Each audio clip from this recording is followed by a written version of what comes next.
If your job at a healthcare facility includes disinfecting against viruses, you know prevention is the best medicine. And maintaining healthy spaces starts with a healthy cleaning routine. Grainger's world-class supply chain helps ensure you have the quality products you need when you need them. From disinfectants and cleaning supplies to personal protective equipment, so you can help deliver a clean bill of health. Call 1-800-GRAINGER, click Grainger.com, or just stop by. Grainger, for the ones who get it done.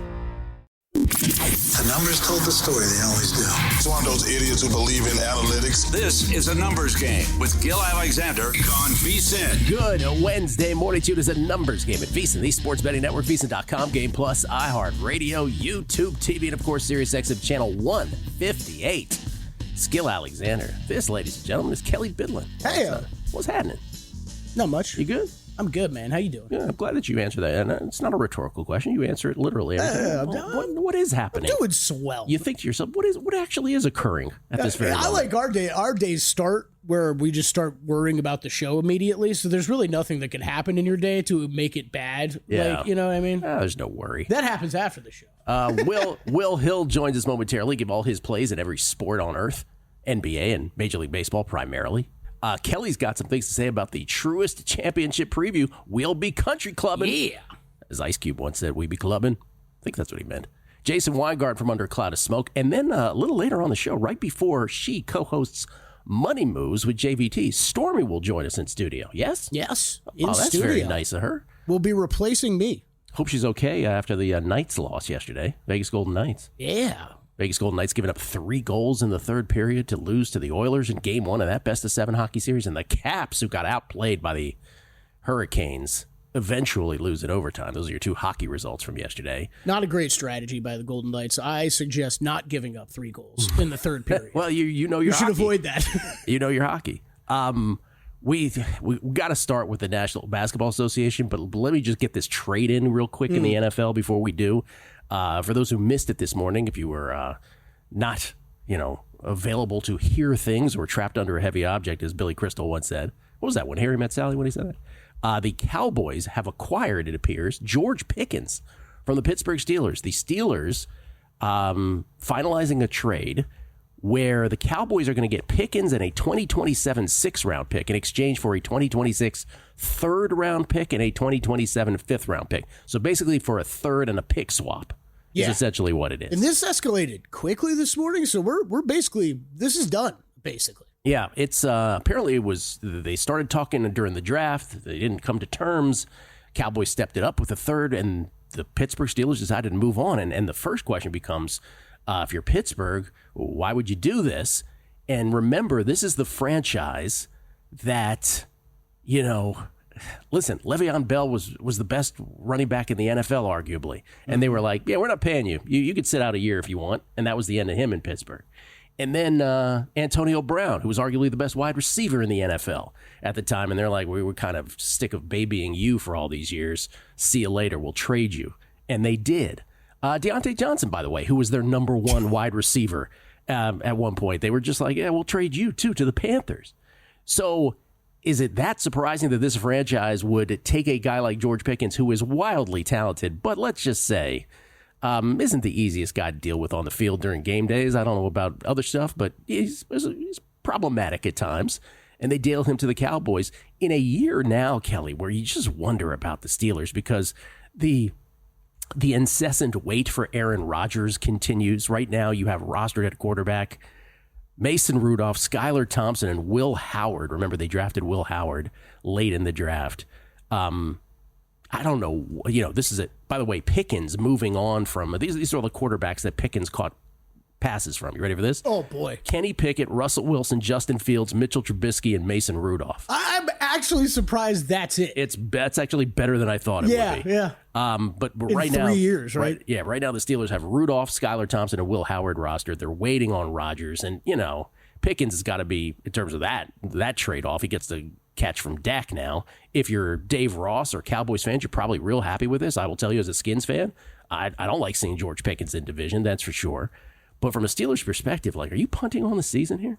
Will asked me, Will Hill is joining us momentarily, asked me, he's like, what do you think their ceiling is in wins? I go, 8.51 wins. Of course, we know their floor, according to everything Mike Tomlin does, is 8.50 wins. So it's incredible. Yeah, as soon as I saw this come down this morning, I just retweeted that. It was like 9 wins still for the Steelers. It is, though. Is it even that many, though? I don't know. I mean, seriously? And does Aaron Rodgers matter? Well, and it's what are we talking about even? Like, are the Steelers getting to a point, because I would have never said this about them before, but are they getting to a point where they're just a little cocky with stuff? Like, they don't need this, and they can wait on Aaron Rodgers. Well, they don't need Pickens. They traded for DK Metcalf. They signed Robert Woods. So they clearly were planning this, right? They clearly had this in mind that this could happen. Cocky, I don't know. I just think that's their brand. They're not putting up with nonsense. And as far as, yes, the quarterback position is concerned, that's the weird part, right? Where it's like, oh, is this? And I mean it more that. Are we wiping out this season? What are we doing? Is Aaron Rodgers, like, we're not talking about 2015 Aaron Rodgers. We're talking about 2025 Aaron Rodgers. Aaron Rodgers, who I just want to get the month of birth once again with him. He's 41. He's going to be 42 in December. Yeah, man. Tom Brady skewed our brains on this kind of thing. Like, you just can't. You don't play well at this age. So, like, one of the other next thoughts I had this morning when I saw this, it's like, are the Vikings back in play a little bit for Rodgers? Like, what, does this open back up things for him? You called it. Does this have nothing to do with Rodgers? What was your trifecta? Your love? It's not a love triangle. It's the opposite of a love triangle. Rodgers wants to play for the Vikings. Yeah. The Vikings have no interest in Rodgers. If Steelers want Rodgers, Rodgers has no interest in the Steelers. Yeah, and then there was Russell Wilson to the Giants involved in there somehow too. And Russell Wilson wanted to stay with the Steelers. Steelers wanted to part him either. Yeah. So anyway, there's the trade this morning. George Pickens to the Cowboys. Pretty big deal for early May, I guess. Didn't see that coming. I think it is. I did grab this tweet from Fowler this morning, Jeremy Fowler. I think these are some interesting offseason additions by the Cowboys. And look, like you said, these are high upside players on rookie deals that they've made deals for this offseason. Kyer Elam, grabbing cornerback from Buffalo. Joe Milton comes in to that quarterback room, that room you love so much, Gill. Can't have a building without rooms. That's right. And then George Pickens at wide receiver now. I mean, look, they might all be complete busts at the end of the day, but I like these kind of high upside moves by the Cowboys in a division that has gotten much, much tougher over the past couple of years. By the way, a third for Pickens. I get it. There was a pick swap also, but a third for Pickens is a better deal than a seventh for Jonathan Mingo. Remember that trade? And a pick swap. So there you go, Jerry. Jerry said he had a substantive trade to announce. There it is.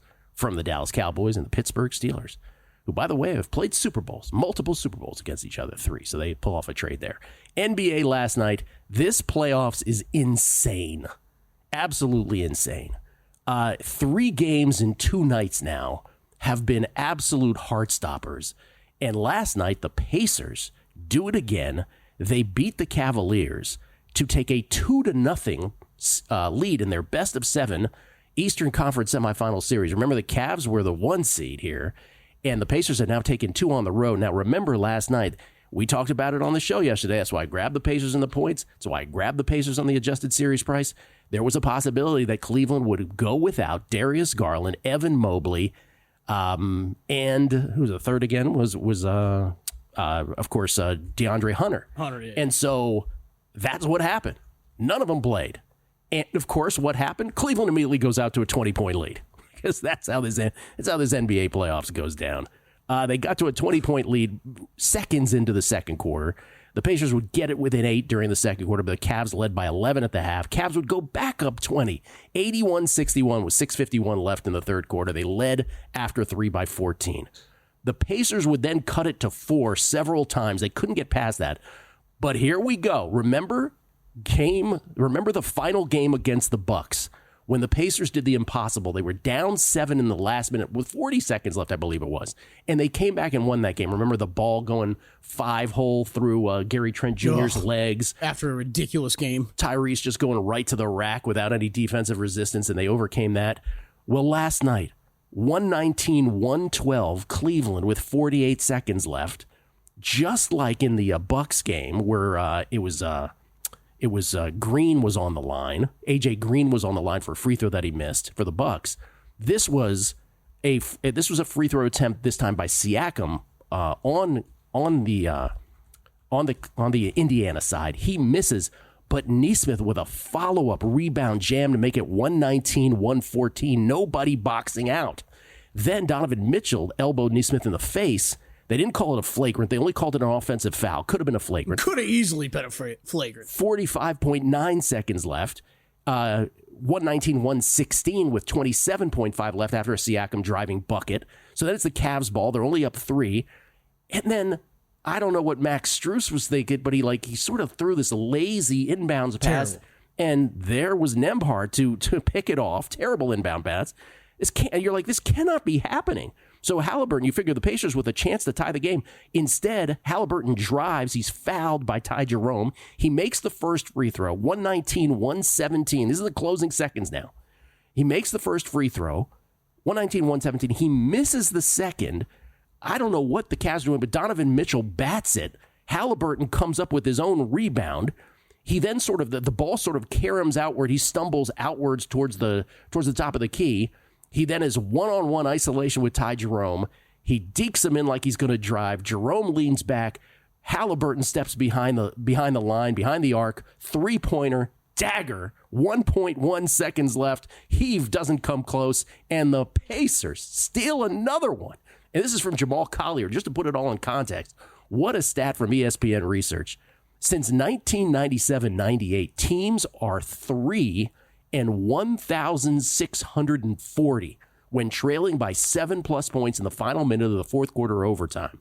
The Pacers this postseason have 2 of them. Good God. It's wild, man. It's absolutely wild. It's incredible. And the Halliburton celebration afterward, man, he didn't have to take that 3. This was not like the conversation with Aaron Gordon from yesterday, right? Where we were kind of joking about the questioning after the game of Aaron Gordon just had to get a shot off. Yeah. Halliburton, he knew what he was doing, taking that step back and taking that 3. Overrate this. Pacers now up 2-0. They head back to Indiana. We'll see who of the 3 guys the Cavs are going to get back in Game 3. Pacers now a -205 adjusted series favorite. Up 2 heading back to Indiana. We'll come back. Will Hill will join us. It's a numbers game at VSiN, the Sports Betting Network. If you work in quality control at a candy factory, you know strict safety regulations come with the job. It's why you partner with Grainger. Grainger helps you find the high-quality and compliant products your business needs to inspect, detect, and help correct issues. And the sweetest part is, everyone gets a product that's as safe to eat as it is delicious. Call 1-800-GRAINGER, click Grainger.com, or just stop by. Grainger, for the ones who get it done.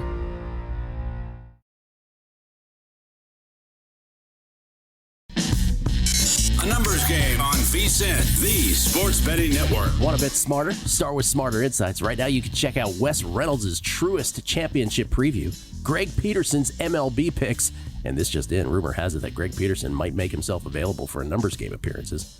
JVT will break down home court advantage in the NBA playoffs, and later today, you can check out Zach Cohen's NBA best bets. Dan Karpuk will have his NBA props bets, best bets rather. Jonathan Davis will have his best picks for the NHL playoffs. Right now, you can sign up for our annual subscription. Get 14 months for only $199 with promo code PRO. Just head to VSiN.com/subscribe to sign up today. Is that true about Greg Peterson? Yeah. He texted me. Wow. What a moment. Haven't heard from him in a bit. And what happened with the sleep schedule? I have no idea. His post-college basketball sleep schedule changed? I don't want to guess, but Okay. I'll guess. I think he's going to bed later, even later, which means later in the morning. So he jogs 10 miles in the middle of the night? I mean, I don't know, but that's the only thing that makes sense, right? Like that boy crazy. Like the only reason you would start going to bed from instead of at 6 a.m. and now you're going to go to bed at 9 a.m. The only reason to do that in the summertime in Las Vegas would be because you're running at night, right? That kid is awesome. I don't know. I can't. I know it might be hard just looking at me, but I can't think like Greg. Oh, I see. Yeah. I got you. I don't run like he does. We get tweets at Beating the Book. James Sott. This is going to be a tough opening segment for me and my Cavs, but I'll take the medicine. Not like I'm not used to Cleveland sports. Sorry about that. Had to be done. Tim Bowers. Yo, is there now going to be a daily segment called Kelley's Spite Bet of the Day? Just asking, no particular reason. Kelley's Spite Bet yesterday was on Barcelona. Lost to Inter 4-3. What a game. What a game. I mean, And you bet it because you were angry that you didn't bet something before. Well, no, I did bet it. I did bet it the week before. I bet it in the first leg, and Inter had like three. It was 3-3 draw. Yeah, I'm trying to get all the lingo right. Yeah, 3-3 draw after the first leg. But it was like every goal that Inter had was like the most miraculous goal that you could ever think of. Yeah, but it was a spite bet because you were angry at yourself for not doing so. No, I was angry for losing that bet the week before. Oh, for losing that. Gotcha. Yeah, so. And then JC562076, he says, Warriors, that is all. That's the entirety of his tweet. Well, yeah, that's true, JC. Of course, the other game last night, the Warriors beat the Minnesota Timberwolves. So we have all four underdogs in the conference semifinals. This has never happened before. All four conference semifinal dogs in game one not only cover, but win outright. And the Warriors do it too. They beat the T-Wolves last night, and they beat them pretty handily to take a 1-0 lead in that best-of-7 series. But the headline, as everybody knows, is that Steph Curry has a hamstring injury, and he had to leave the game with 8:19 left in the second quarter. Was having a good game, too. 13 points. Hammies are pesky, and you just don't know. He's definitely going to be out game 2 for sure in Minnesota tomorrow night. Who knows, what the Warriors will look like. I think a lot of people are saying they're going to punt, but we don't know what a Butler, Draymond Warriors team looks like. Who knows? All right, Jimmy Butler. Yeah, playoff Jimmy, man. Has dragged worse teams than this 100% to wins. So let's bring in Will Hill, at not the Will Hill, courtesy of the Progressive Guest Line. He is the host of the Shoulda Bet More podcast. He's on the Megapod. He's on Chris Felica's Bear Bets podcast at Fox Sports. And we have something more official to mention also, Will, about VSiN Primetime. Yeah, VSiN Primetime going to be Thursdays and Fridays with our buddy Matt Humans starting next Thursday and Friday. I think the bosses at VSiN thought I needed a mentor in terms of my diet. My diet's been slipping a little bit. So not only a co-host, but a mentor with Matt Humans. Well, so excited for that. He's a medical marvel. Lifestyle mentor. Yes. You need that in your life, Will. And Matt is a perfect person for it. About the Dubs, about the Warriors, Will. They got a shot here? Well, I mean, let's say it's 7 days. Let's say Steph doesn't come back till game 6. How does this play out? You and I are rooting for him, but I don't like this. It doesn't look good, doesn't sound good. And it's not just can you get him back on the court physically for like a game 4. I think even 2 and 3 is a stretch. I've been doing a lot of reading about it this morning. Sounds like even the grade 1 hamstring strain is the mildest version. Even that is like a week plus. Let's just say he comes back game 4. All the stuff he has to do off the ball, all of the getting open, is re-injury. Is he going to be like 100% Steph?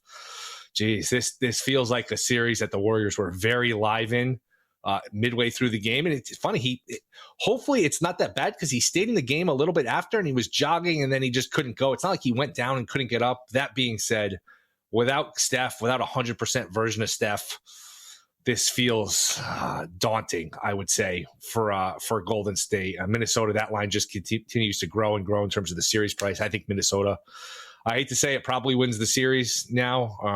And even Butler, I'm curious what you guys think, what Kelley thinks. You watch them all regular season. Butler, to me, hasn't looked great.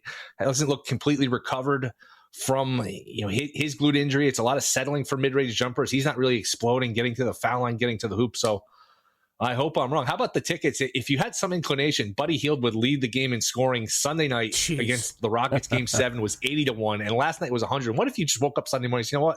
I just got a feeling Buddy Hield is going to lead the games in scoring the next couple of days. You would have, you could have made some money there. Unbelievable. What a couple of days, though, in the NBA. That 24-hour stretch between the Knicks come back, the Nuggets come back, and the Bucks, the Pacers, Cavs come back. The next Pacers come back that I was on the air for, which was me basically for an hour and a half just finding different ways to say wow, and I can't believe what just happened.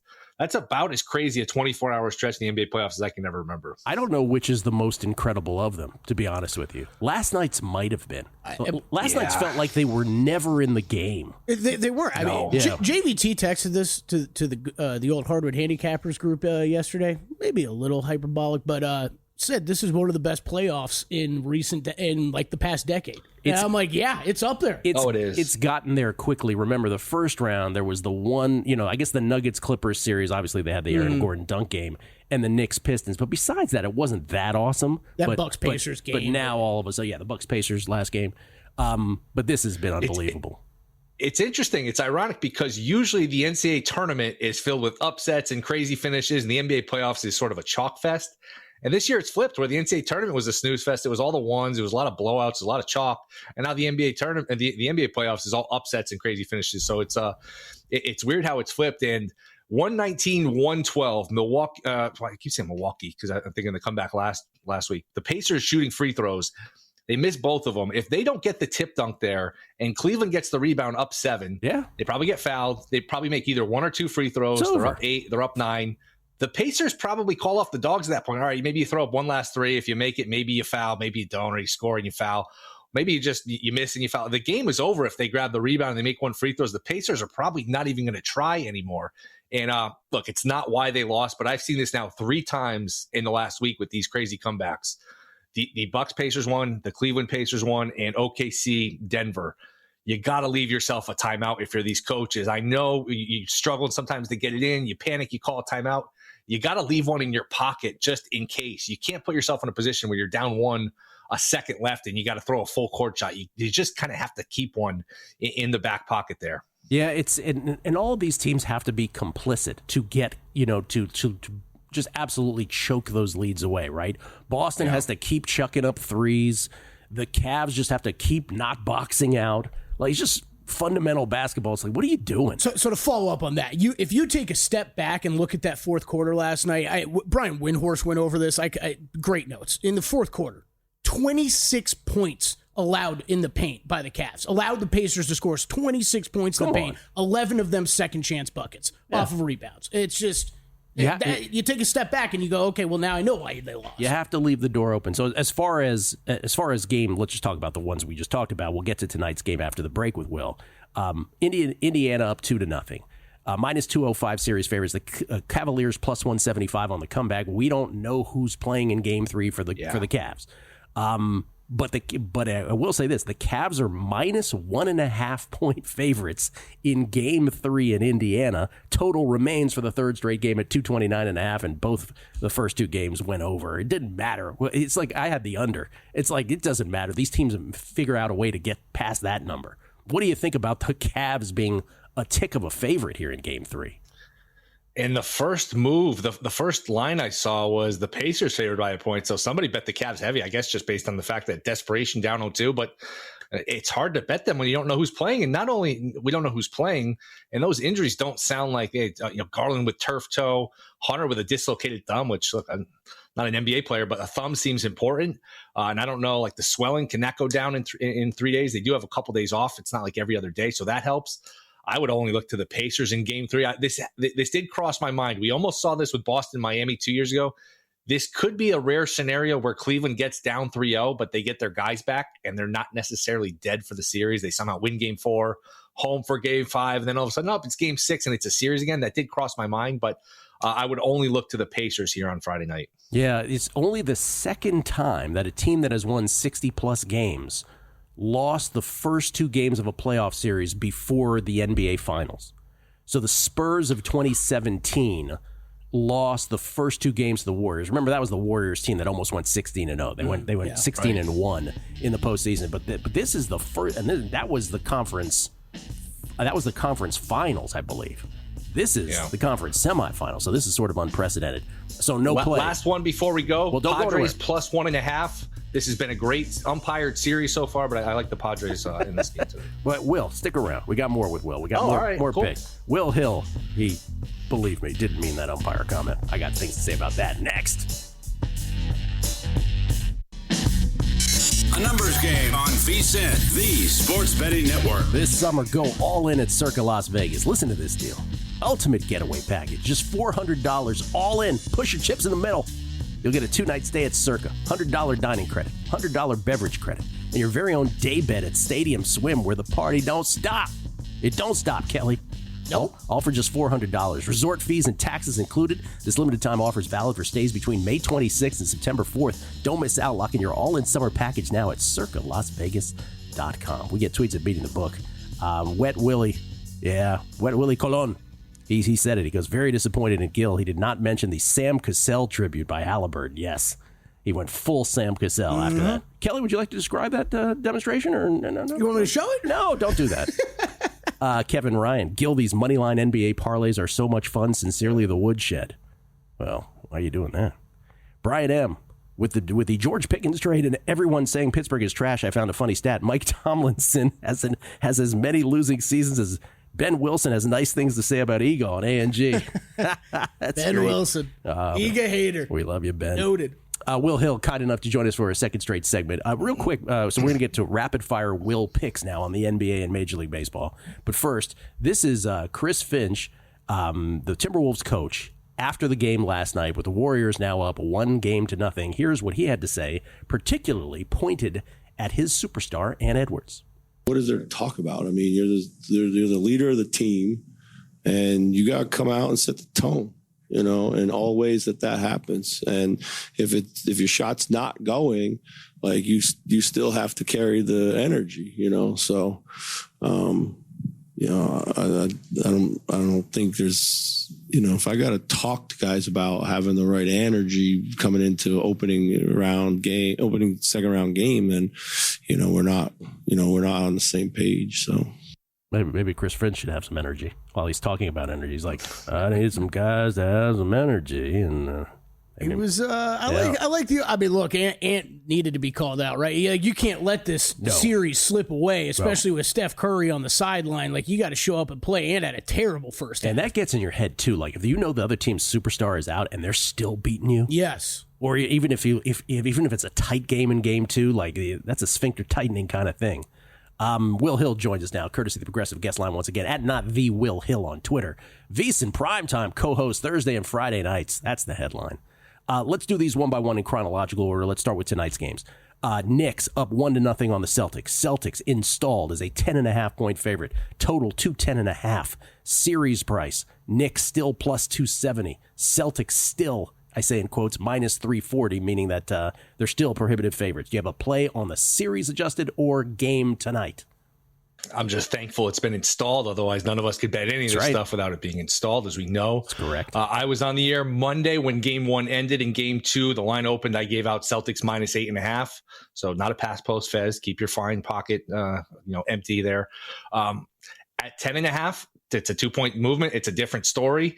And going back and looking at how the game ended, it's tough when you're doing the shows and the game's on. I didn't realize how much of a non-factor Porzingis was. This vague, strange illness that's reoccurred. We don't really know much about that. And Brown has not just, watching some of the highlights, rewatching part of the game, doesn't not look like he's completely healthy. Doesn't have the same lift. So at 10.5, different number.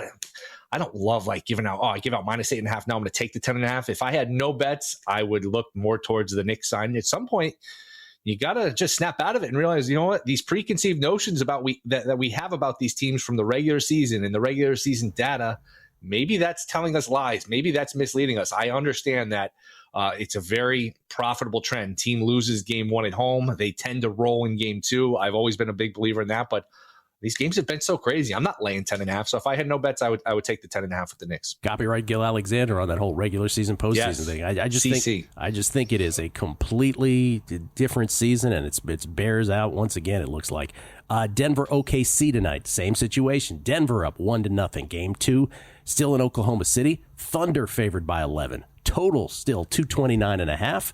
Adjusted series price. Denver still plus 235. The Thunder a minus 290 favorite. Down 1. Yeah, by the way, I thought I could aggregate you and you might not notice, but since I'm in front of you and doing it on your show, you did catch that. I think I'll take the points again here. I think that OKC just has no answer for Jokic physically, for all of this depth they have, for all the draft picks and the assets. Caruso is tremendous the other night. They don't have a great rebounder. That's not a great rebounding team. And just physically, Holmgren is a string bean. Jokic has to have a good 80, 90 pounds on him. Jokic is going to continue to have these monster games. And again, the team that's down 0-1 at home usually comes out with their hair on fire. Even last night with Cleveland, who lost the game and led 35-17 at some point. So maybe OKC runs them out of the building, but again, I'm taking the points with Jokic. I just think Jokic is such a mismatch. They've actually, and he's never been my favorite player to say the least. Westbrook has given them a lift. He's played pretty good defense. Gordon, who I really like, and I'm happy for him. He's been through a lot personally, the stuff with his brother. And I guess for people that don't know, his brother passed away in a car accident. He's been raising their kids. He sounds like a really good guy. So I'm happy he's had these moments. He's played well and had big moments. So I'll take the points here with Denver. I picked OKC in 6 coming into the series. I bet it at plus 475. I thought I was giving Denver more respect than a lot of other people. Maybe I even undershot. Maybe this is 7. Maybe this is a series where Denver is live. So again, if Dagnall does not throw up all over himself, and that was a terrible, terrible job he did on Monday night. Terrible. It's 108 OKC, and we're not really thinking Denver's a threat to win the series. It's like, okay, Denver hung around, but they're not going to actually win the series. So I don't want to overreact, and that is something where the past years, Lakers were down 1-0 twice in the bubble, never lost another game in those series. The Kawhi Raptors were down 1-0, they were down 2-0, and they were down 2-1, 3 different series end up winning. So we can overreact to game ones. I get that, but I'm not laying the 11 here. I'll take the 11. I think Jokic is a complete mismatch, and maybe some Jokic props over a way to go because there's no way to stop him with the lack of defenders OKC can throw at him. I'm with you. I'm taking the 11 points. Unburdened by the OKC glory of the regular season. I will take the 11. Thank you very much on this. And then just to clarify on tomorrow night's games, Game 3 in Indiana, Cleveland, you're waiting because we don't know who's playing for Cleveland. Again, the Cavs favored by 1.5, down 2-0. And then Golden State up 1, Minnesota up to a 10-point favorite. Will, for Game 2, total at 202. Are you playing either of those two tomorrow night currently? I mean, I don't love laying the 10. It'd be favored or pass. I'd probably look at a Warriors team total under. That would probably be the way to play it, just because I don't think there's any chance Curry plays. I guess Hield can continue to do this. I guess Butler can have one of these games, but I think instead of laying the 10, and if Minnesota doesn't come out with a Steph-less Warriors team and win this game and win it comfortably, boy, that says a lot about them and nothing good. And that was a terrible performance by them last night. They had 31 points at the half, right? And they led after the first quarter. Just a strange game. But I would look at a Warriors team total under there, and it would be Pacers or nothing in that game, which I think is Friday night. 0 for 15 from behind the arc. The T-Wolves were in the first half of that game. All right, to baseball. You sort of coming off a 7 for 47 from 3 in Game 5 against the Lakers. It's crazy. That's right. Yankees beat the Padres yesterday, 12-3. It was 3-2 in the 7th, and then the Yankees went off on of all things the Padres bullpen with a 10-run frame, 12-3. The Yankees win this. But I will say this because I was chirping about this the whole game. Boy, it's one thing. You got to go into the Bronx. They got the payroll. I know it's Hal and it's not George. Spare me the Steinbrenner shift. I get it. But you go into a team that can buy whoever they want. And then the umpire, this was horrifically umpired. Like, it is amazing. Every ball that went into the strike zone for Schmidt, that's a strike. If it was out of the strike zone, if it was a strike. And it was just the opposite for the Padres. It was unbelievably imbalanced.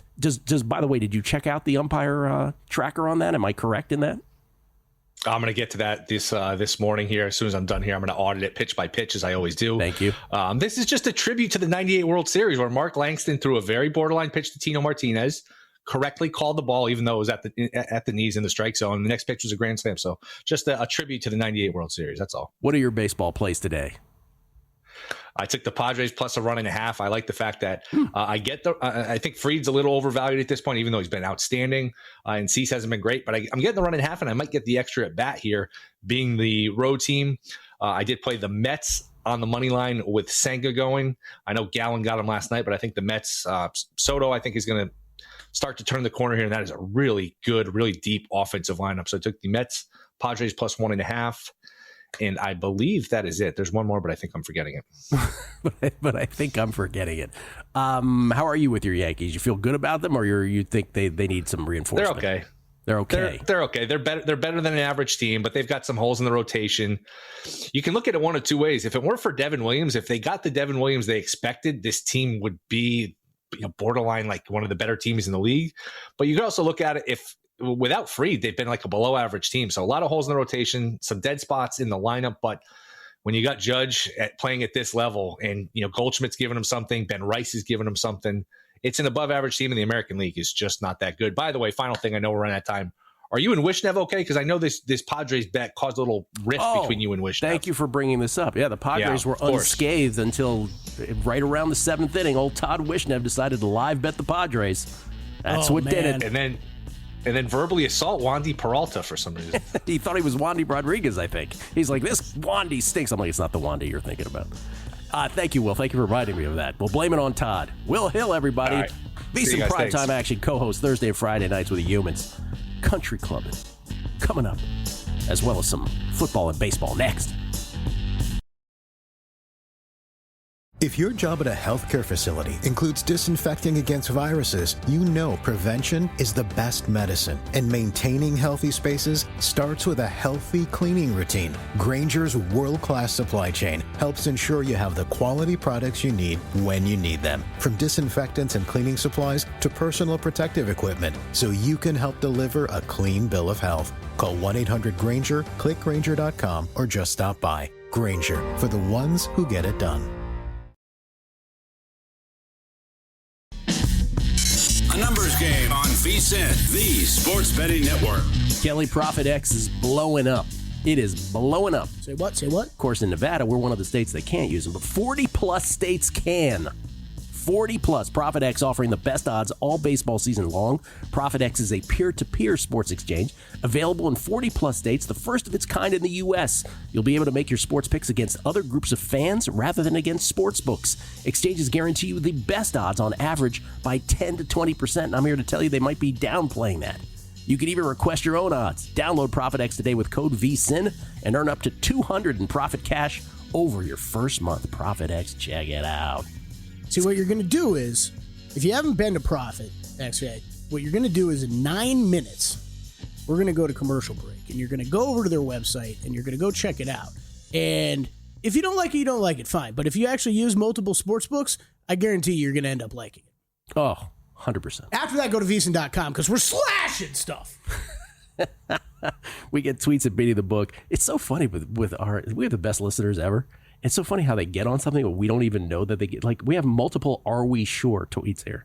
This is from Uncle Bush. Are we sure ESPN didn't call up the Steelers to orchestrate the Pickens trade so they can lead all their programs with Cowboys talk?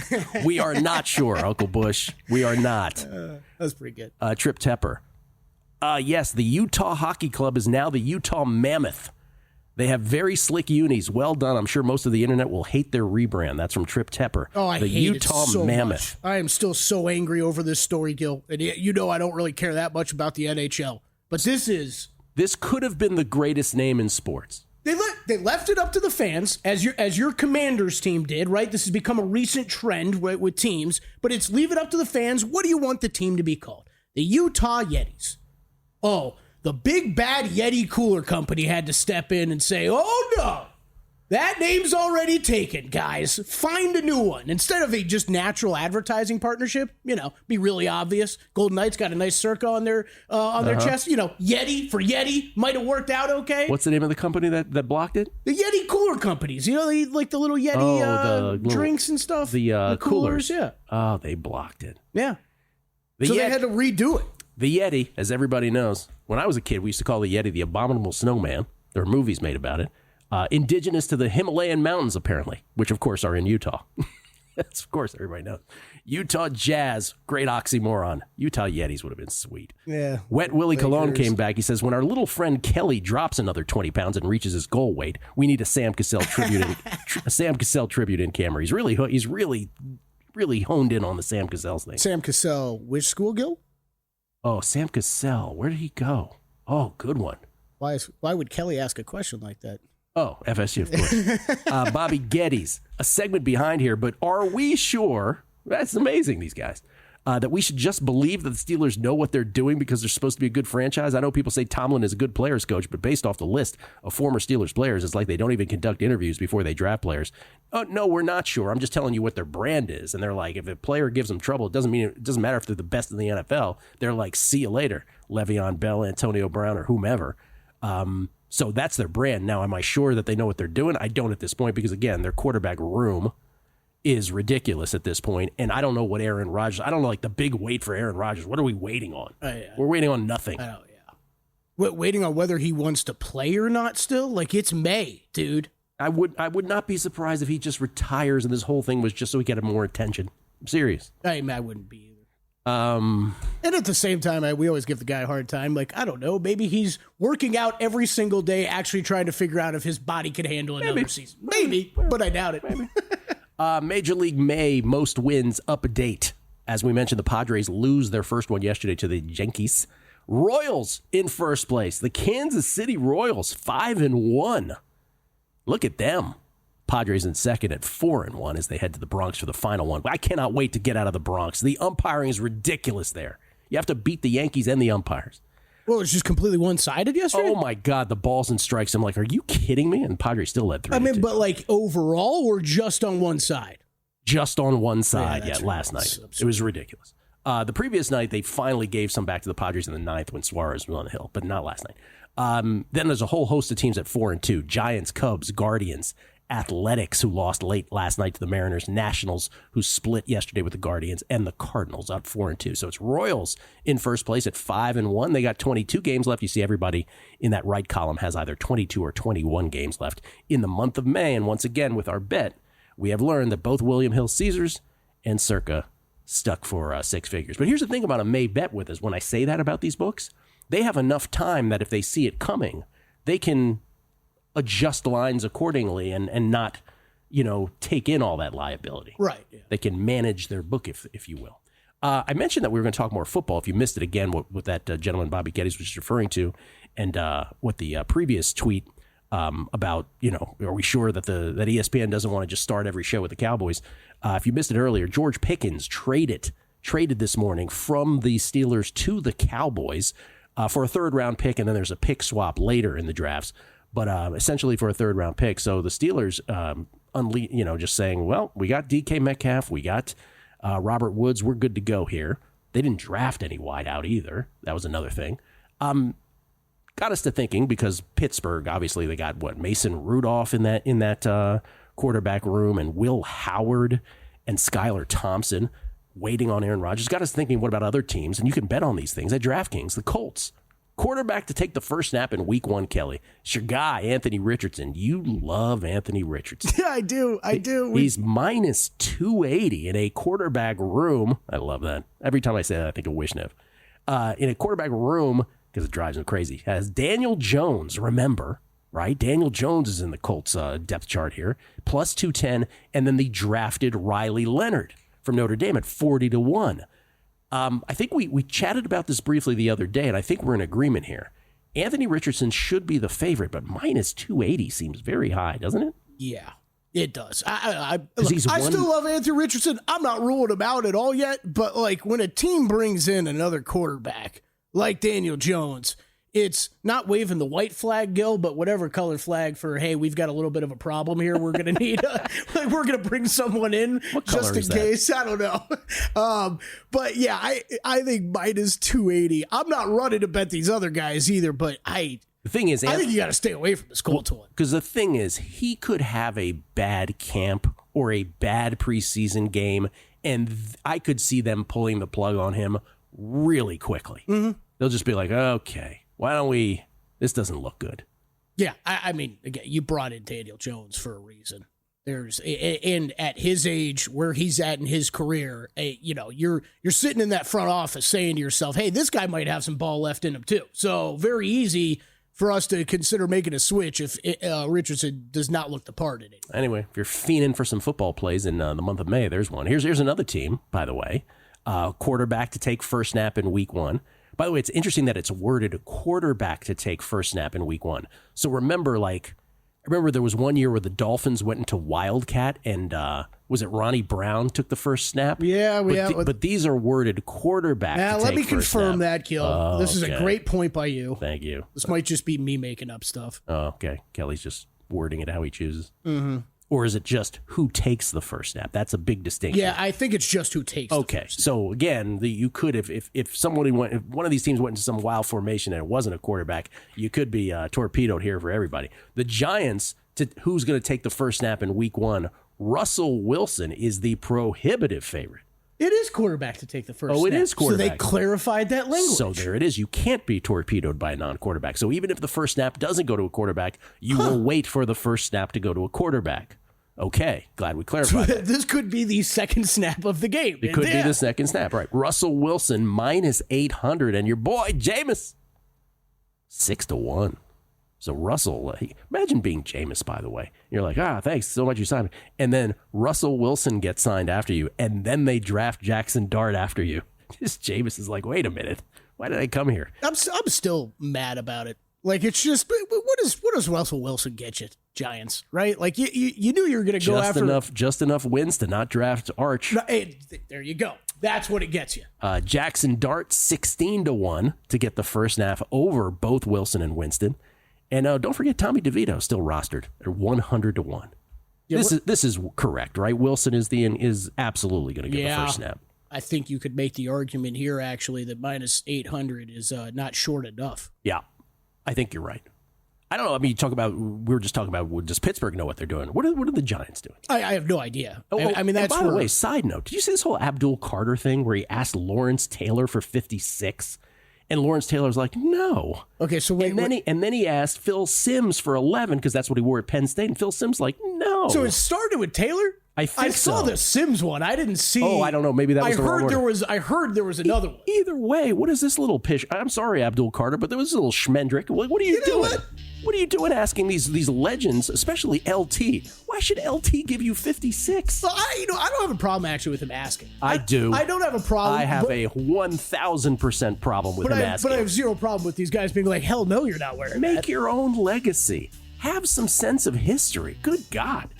Really? 56? It's like the most iconic jersey in the league. And I'm a Skins fan, for God's sake. Country Clubbing next on A Numbers Game. If your job at a healthcare facility includes disinfecting against viruses, you know prevention is the best medicine. And maintaining healthy spaces starts with a healthy cleaning routine. Grainger's world-class supply chain helps ensure you have the quality products you need when you need them. From disinfectants and cleaning supplies to personal protective equipment, so you can help deliver a clean bill of health. Call 1-800-GRAINGER, click Grainger.com, or just stop by. Grainger, for the ones who get it done.